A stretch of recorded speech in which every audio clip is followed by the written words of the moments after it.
We are brainstorming. We are taking a look at creating an evening cyber school. You know, Sitting Bull put it once this way: let us put our heads together and see what we can do for our kids.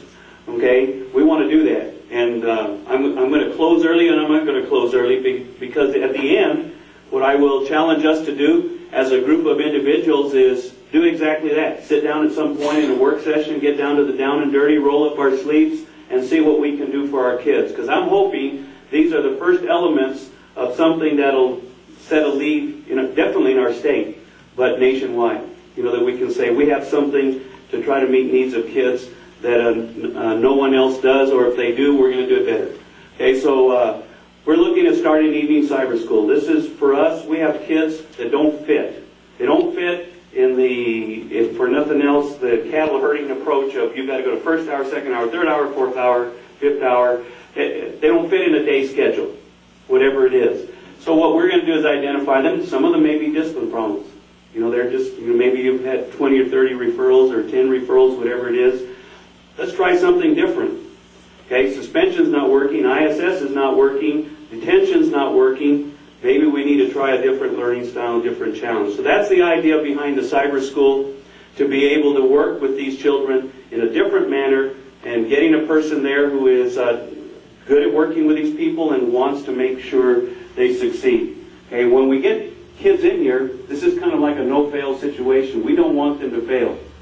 We're going to find a way to have them succeed. The day school has the same thing behind it. We want a different method to pass that on and through that. Okay, go ahead, Mr. Money, if you would, please. All right. You want to talk about this one, Jan? We mentioned that we do have a critical, urgent need with the 11th graders because of the shift in what happened. And I will share the memo with you in just a minute because I want you to see what the Public Education Department is heading toward because it's relevant to this. So, like I said, it's a project under development. We are working a lot on pulling together resources and materials and brainstorming how we can identify 11th grade students that are what we call bubble students, meaning students that are barely below proficiency, so that we can assist those students in maybe test-taking skills, reading and math, so we can help them be more successful on the test. I don't believe we're about teaching the test. That's not what we do. Just helping kids have confidence and feel prepared for what is coming. Go to the next slide, Bob. As you know, we were really working with 9th graders and 11th graders. And then all of a sudden on November 21st, I mean, that was just a few weeks ago, the whole design changed. So we are in a situation now where we know that 11th graders are who we have to target. We do not have NMSBA data for these students because they did not take the SBA when they were in the 10th grade. So thank goodness we have a short cycle assessment in place because that's the only data we have.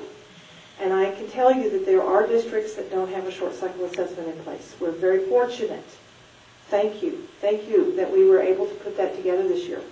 So, but just to see that, well, I guess the plan is, although we haven't had a lot of guidance, is that they're going to create a high school readiness test in grade 9, a college readiness assessment for grade 10, and a workplace readiness assessment for grade 11. Thus, they have moved the 9th grade test off, and we're adding social studies to the 11th grade test. Before we didn't test social studies, so that changed as well.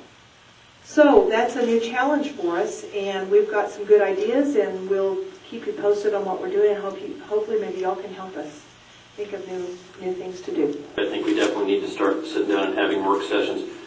I think it's great that we're looking at the at-risk kids, but one of your slides said we are still working to improve our delivery system of opportunities for students to learn. Something that I think that we need to look at is, and this kind of came from a couple of weekends ago when we were in Albuquerque, teaching our teachers to teach. And basically, I hear a lot of comments out there that, the teachers, they present the material and they expect the kids to know it. And the kids don't obviously know it. so, we need to develop some kind of a system where, not just for the at-risk kids, but for every kid, if something's not working in the classroom, we need to be able to identify it and change it so that it does work for the kids. If you have classes where there's 1A in the class and the rest of the kids are down C and D level, then something obviously isn't getting across to the kids, and we need to come up with systems to figure out how to see that and change it.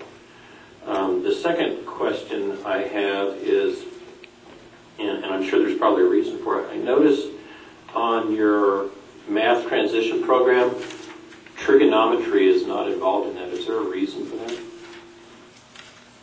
The trigonometry is an upper division kind of math concept. But we're looking at the transition program that we're looking at is the Algebra 1, getting students ready. It's freshman focused, so it's getting kids ready for Algebra 1 and getting those things done. The trigonometry in the math curriculum currently is covered in two places. One in the Algebra 2 towards the end of the year, and the other place it's covered will be in the pre-calculus, where they take an intensive study of trigonometry before pre-calculus basically is a precursor to calculus. And it goes into series sequences, and then it goes into some trigonometry, because if you can't do those things, you can't get a grade. And that's what calculus is about. Basically, my understanding is the second semester of pre-cal is pretty much trigonometry. Okay. Yes.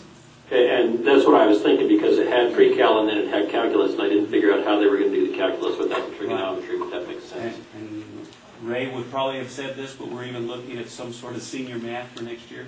It kind of wraps it all up so that no senior goes away. We're a core of 4 years of everything. That's core. Good. And so there's some other, like I said, there's lots of things Yeah, to talk about. we definitely need that. Let me add something to what you, because I was at the same meeting, and what I came home with, and what we were talking about, and Jen and Chris can tell you, they've been sitting in front of my desk now for a week, trying to figure out what I'm talking about, but trying to find, we talked about collaboration time, and we talked about mentoring time within the groups and within the teachers, and teachers teaching teachers to teach, and things like that. And I have vowed to the principals that I don't know that I can do it next semester, but when we start school next year, we will have not only a planning period, but we will have a collaboration period. And I figured out how to do it. I just haven't sold it to everybody yet.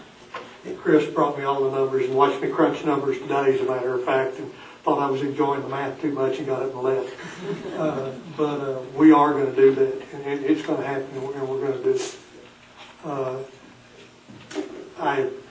I've got those two on board, and I've got to get to the principals with it now, and not only at high school and secondary, but the elementary level too, because I think that from what I heard and what I feel anyway, I think that collaboration time is so important. So we're going to work on that really hard. Can I just comment that I agree with you, Dr. Rickman, and professional development is very important. And we really, believe it or not, have professionally developed some people to death here, but I'm really helping them with shifts, because it's a shift in belief system, quite frankly. Not of any criticism, but teachers maybe were not always taught the strategies they need to meet a larger spectrum of student need. So we are very committed to that and working very diligently in providing that support for our teachers.